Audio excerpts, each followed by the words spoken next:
ওগো, বসে বসে তোমাকে আর বৃষ্টি দেখতে হবে না। এই নাও ভাত আর ডাল।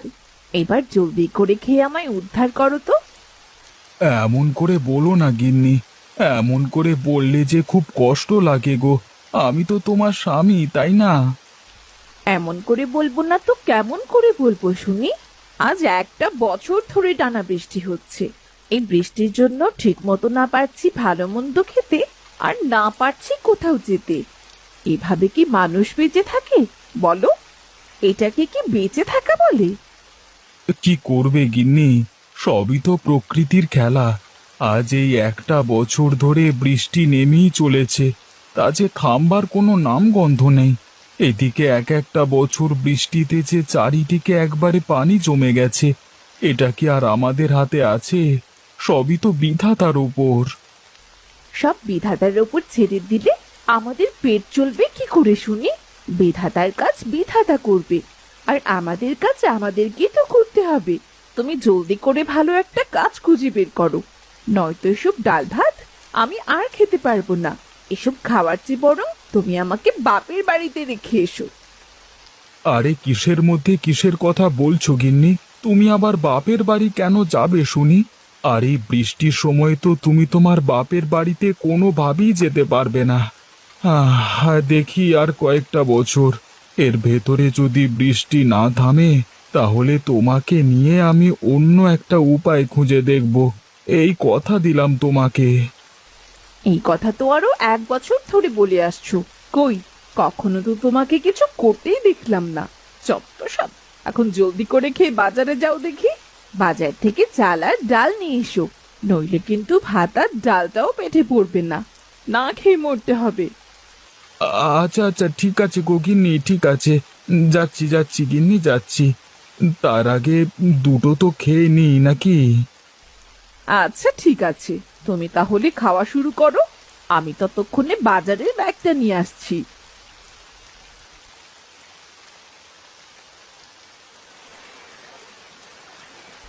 আরে এ কি, নৌকাটা তো দেখছি একেবারে ভিজে গেছে।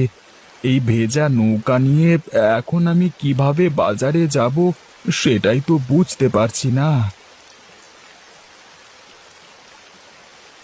এই যে, এই নাও ছাতা আর বাজারের ব্যাগ। ছাতাটা মাথায় দিয়ে দিও, আর বাজারের ব্যাগটা নৌকায় রেখে দাও। এরপর নৌকা নিয়ে বাজারে যাও। এই না হলে আমার বউ, দেখো মাথায় কি বুদ্ধি! আমি বলতে না বলতেই দেখছি ছাতাটাও নিয়ে এসেছো। দাও দাও, তুমি আমাকে জলদি করে ছাতাটা আর বাজারের ব্যাগটা দাও। আমি নৌকা নিয়ে এখনই বাজারে চলে যাচ্ছি। বলা তো যায় না, বৃষ্টি আবার কখন বেড়ে যায়। আচ্ছা ঠিক আছে, সাবধানে যেও। আর শোনো, যদি পারো না তাহলে একটা মাছ কিনে নিয়ে এসো। মাছ? আচ্ছা ঠিক আছে, যদি টাকাতে হয় তাহলে অবশ্যই একটা মাছ কিনে নিয়ে আসবো। ও নিয়ে তুমি অত ভেবো না গিন্নি।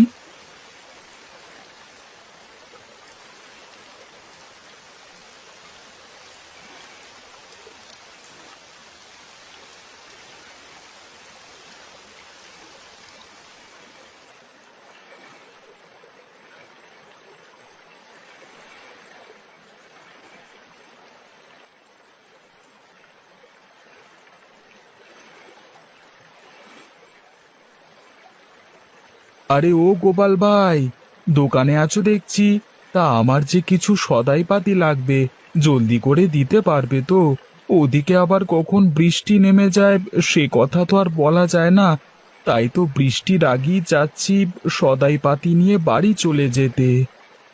ওসব নিয়ে তুমি ভেবো না মনু ভাই, তোমার যা যা লাগবে শুধু আমাকে বলো। আমি জলদি করেই তোমার সবকিছু বাজারের ব্যাগে ঢুকিয়ে দিচ্ছি। তুমি আমাকে শুধু টাকা আর বাজারের ব্যাগটা দাও তো।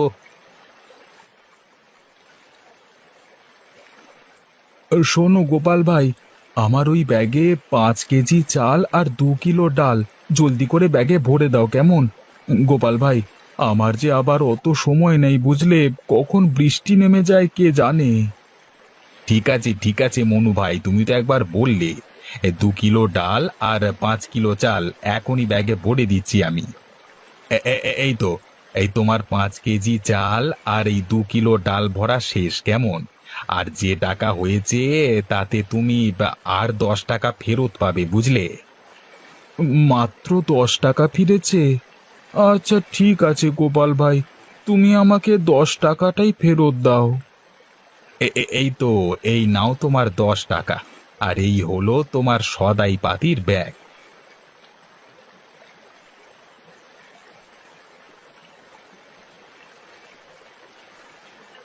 গিন্নি তো বলল সদাই করে টাকা ফিরলে মাছ কিনতে। আজ তো বাজার সদাই করবার পরে মাত্র 10 টাকা ফিরল, কিন্তু এই 10 টাকায় তো মাছের কাঁটাগুলো পাবো না। না, এই 10 টাকা দিয়ে আর কিছু না করে বরং 1 কাপ চা খেয়ে বাড়ি চলে যাই। ওই তো পাশেই মতি ভাইয়ের একটা চায়ের দোকান দেখতে পাচ্ছি, যাই 1 কাপ চা খেয়ে আসি।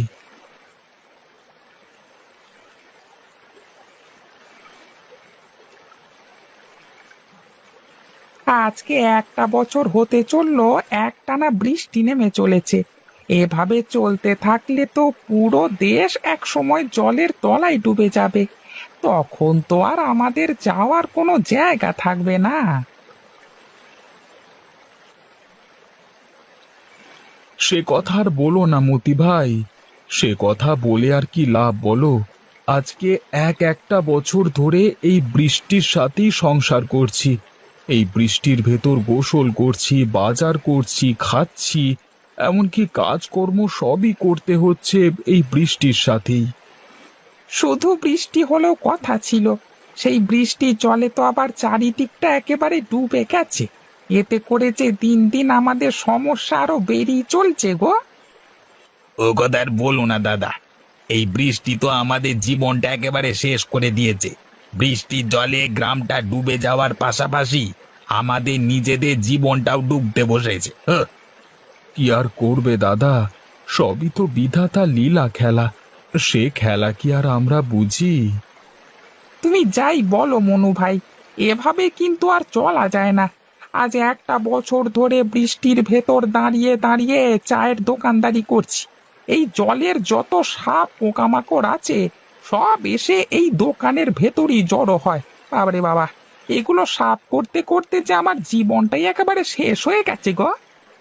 না না, এসব বলে তো আর কোনো লাভ নেই মতি দাদা, সবই তো একটা বছর ধরে চলছে।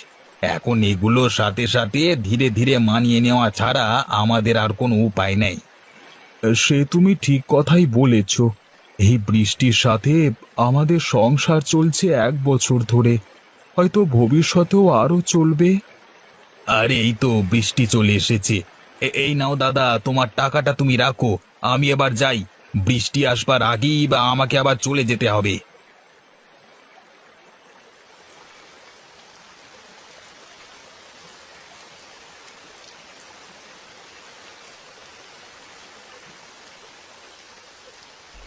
এ কি মা, তুমি তো একেবারেই ভিজে গেছো। এই নাও, গামছা দিয়ে নিজের শরীরটা মুছে নাও। হ্যাঁ রে মা, দে। হাত পা একেবারে ভিজে গেছে। আমি ভেবেছিলাম জল বেশি হবে না, তাই হেঁটেই চলে এসেছি। কিন্তু মা, তুমি নৌকো দিয়ে না এসে বৃষ্টিতে ভিজে আসলে কেন? এইটুকু পথ, ও পথ তো তুমি নৌকো দিয়ে আসতে পারতে। আরে মা, আমি ভেবেছিলাম তোদের বাড়ির পথে বৃষ্টির জল কম, তাই তোর বাবাকে গঞ্জে পাঠিয়ে আমি পথেই নেমে পড়েছিলাম। ও বুঝেছি, এবার তুমি ঘরে চলো তো মা।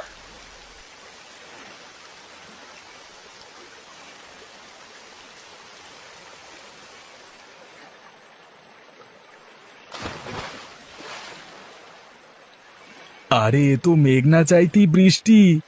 আমি কি দেখছি, একটা বড় মাছ কিনা লাফ দিয়ে আমার নৌকাতে উঠে পড়েছে। হ্যাঁ, তা বেশ ভালোই হয়েছে। ওইদিকে গিন্নিও একটা মাছ নিয়ে যাওয়ার জন্য বলেছিল, এবার এই মাছটাকে গিন্নির জন্য নিয়ে যাই। বৃষ্টি শুধু আমাদের জন্য দুঃখই বয়ে আনিনি, সাথে সাথে কিছুটা সুখও বয়ে এনেছে। সেটা এখন কিছুটা হলেও বুঝতে পারছি।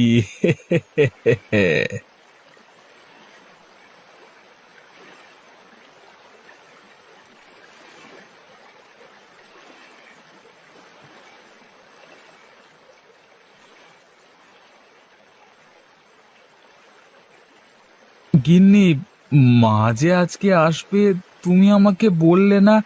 আমি তাহলে কিছু জিনিস বাকিতে হলেও বাজারটা করে আনতাম।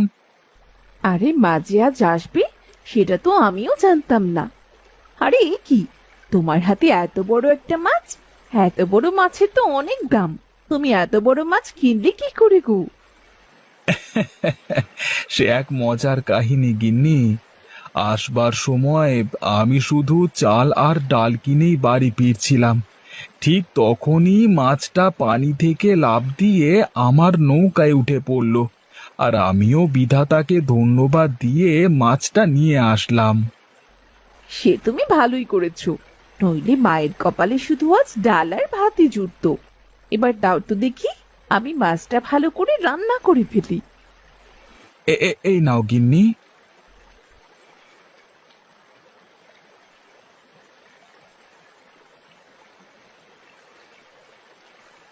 এই বৃষ্টির ভেতরে মাছ দিয়ে ভাত খেতে খুবই ভালো লাগছে। কখনো ভাবিনি আজ তোদের বাড়িতে এসে হঠাৎ করে মাছ দিয়ে ভাত খাবো, তাও আবার এত বড় মাছ। সেটা তো কল্পনায়ও ছিল না। সেটা তো আমাদেরও কল্পনায় ছিল না মা, সবই বিধাতার ইচ্ছে বুঝলে, নইলে এই বৃষ্টির দিনে এরকম করে বাঁচা যায় নাকি? তুমি যাই বলো গিন্নি, বৃষ্টি যে আমাদের শুধু ক্ষতিই করেছে তা নয়, সেই সাথে বৃষ্টি আমাদের কিছুটা হলেও উপকারও করেছে গিন্নি। এই বৃষ্টির দিনে তোদের সংসার দেখে আমি খুবই খুশি হয়েছি রে মা। আমি ভাবতেও পারিনি এই বৃষ্টির ভেতরে আমার মেয়েটা সংসার করে খেতে পারবে। আমি তোদের জন্যে দোয়া করি রে মা, যাতে তোরা আরো ভালো থাকিস। সবই আপনার দোয়া মা।